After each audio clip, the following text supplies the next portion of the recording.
পর্দানশীনা মা ও বোনেরা, আল্লাহ নবী তার নবী রাহমাতাল লিল আলামিন জানালেন, ও মাসাবিনা, আল্লাহ পাক আল্লাহ তাআলা ওই সময় মুসলমানরা দোয়া করবে, অথচ তাদের দোয়া আমার আল্লাহ কবুল করবেন না। তার কারণ হলো তারা হারামের সঙ্গে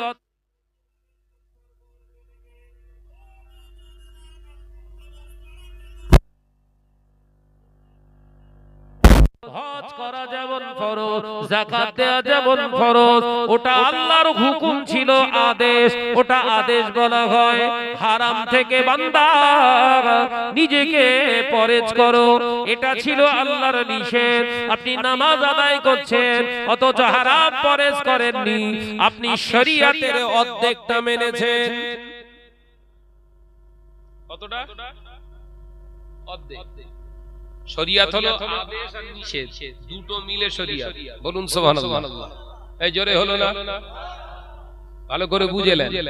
আদেশ আর নিষেধ এই দুটোর সংমিশ্রণে হলো এক, এর নাম হচ্ছে শরিয়াত। একবার জোরে বলুন। আপনি নামাজ পড়ছেন, শরিয়াত মনে করছেন বিরাট মানছি, কিন্তু নামাজ পড়া তার জন্য ফরজ যার ঈমান থাকবে।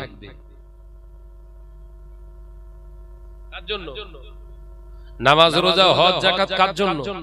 ঈমানদারের জন্য তো। আপনি বলছেন না ভাইজান, আমি তো আল্লাহকে বিশ্বাস করি, আমার ঈমান আছে। আপনি বিশ্বাস করে আল্লাহকে একবারে মানি, আল্লাহ আমার রব, আল্লাহ আমার সব, আমি ঈমানদার। এ দিয়াতির মুসলমানেরা, আলোচনা বুঝো, কিন্তু মনে মনে মনে মনে এই বিশ্বাসটাও আছে, আল্লাহ আমার রব, আল্লাহ আমার সব, সব ঠিক আছে, কিন্তু এই বাংলায়, এই দেশকে দেশে যদি থাকতে হয়, এই বাংলায় যদি বেঁচে থাকতে হয়, সম্মানের সঙ্গে যদি বেঁচে থাকতে হয়, গরুর গোশত যদি খেতে হয়, তাই এই সরকারকে টিকিয়ে রাখতে হবে। এই সরকার যদি পড়ে যায়, মুসলমানরা বাংলায় ভালো থাকতে পারবে না। এটা আপনার সুস্থ ঈমানের পরিচয় নয়, আপনার ঈমানে আগুন লেগেছে। পার্টির আলোচনা করছি না, বলো। ঈমান কি জিনিস বুঝে না? জমিনের মালিক কে? সবাই বলছেন না, জোরে বলে। জমিনের মালিক আল্লাহ। হায়াতের মালিক কে? মউতের মালিক কে? বৃষ্টির মালিক কে?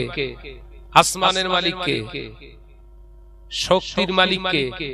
সব যদি আল্লাহ হয়, তাহলে এই বিশ্বাস করছেন কেন যে এই সরকার চেঞ্জ হয়ে গেলে মুসলমান বাঁচতে পারবে না? এটা কি ঈমান হলো ভাই? এটা সুস্থ ঈমান না ফাটা ঈমান? ফাটা